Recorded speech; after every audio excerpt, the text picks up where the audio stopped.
I was talking to Angel about video game. One of his friends joined us and started talking about different military games.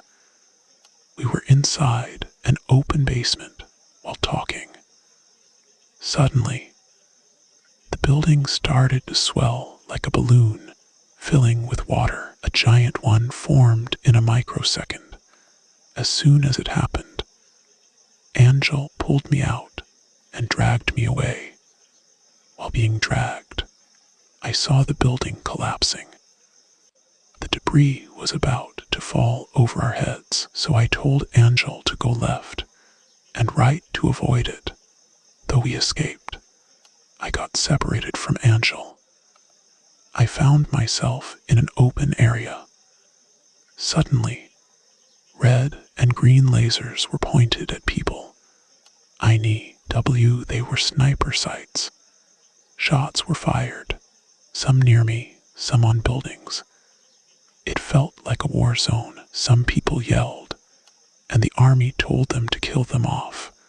I realized I was caught in the middle, between the army and the people they were calling terrorists.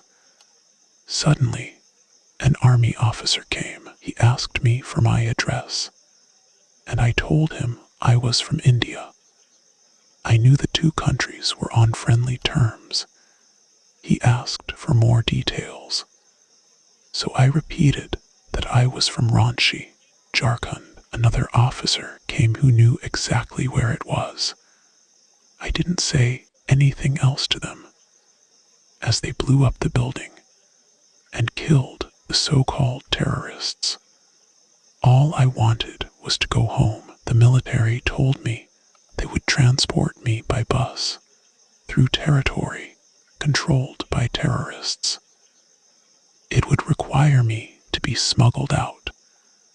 Because I had been with them, they might recognize me as a spy and kill me. The risk was great, but I still wanted to leave. At the bus stand, the smuggler explained everything to us. We would need to board the bus as soon as it arrived.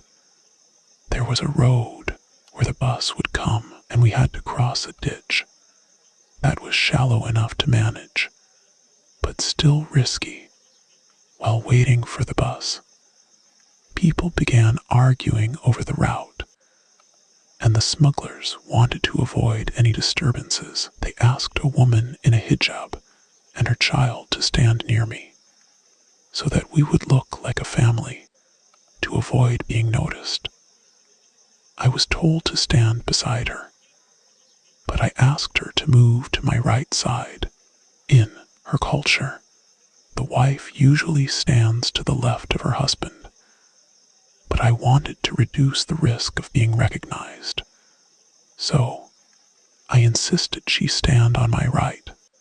That way, we would blend in and hopefully avoid attention.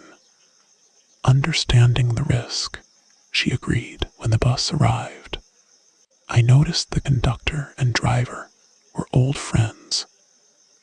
We exchanged no words to avoid drawing attention. The woman posing as my wife sat to my left.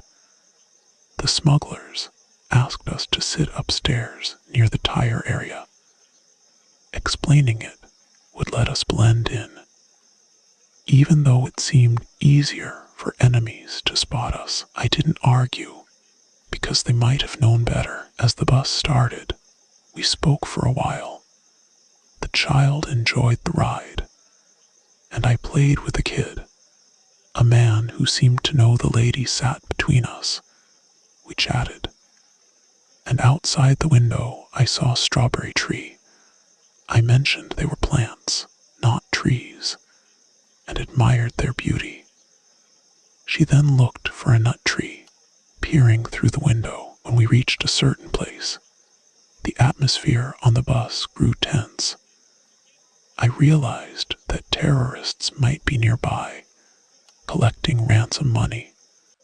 The road was inclined, and I could see armed men outside. They took some money and eventually allowed us to pass Before we left the bus stand, the conductor mentioned that the bus's number plate was damaged.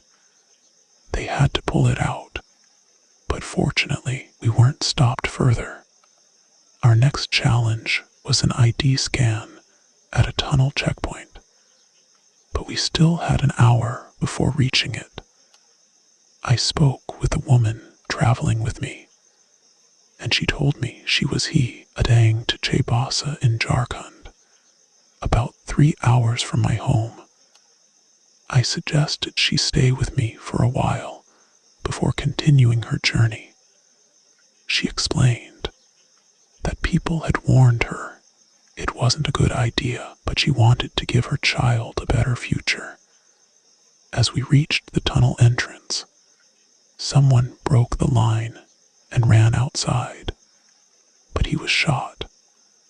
I quickly realized how serious the situation was. The woman I was with pretended to be sick, and the man with her asked for directions, which distracted the guards. Meanwhile, her child and I underwent the ID face scan. Since I was a genuine Sideyes and there was no problem, thinking my child had been born in India, so no ID was required for her, the lady went to the washroom and gave her child to the man we had spoken with earlier when we were talking in the tunnel. I searched for her. When she came out of the washroom, she was furious, not seeing her child with me. She angrily asked, and I told her I had given the child to that guy. We searched for the child. I saw her with the man and found my friends Arai and Tongman. The child wanted to jump from the big stairs. My friend Tongman grabbed her, and we talked. My other friend S also came. I didn't want to draw any attention, so when the lady came, I pretended to be married. I pulled her close to me, and she understood and didn't argue. We spoke with our friend and held her child. They talked to me, and we, as a couple, spoke with our friends.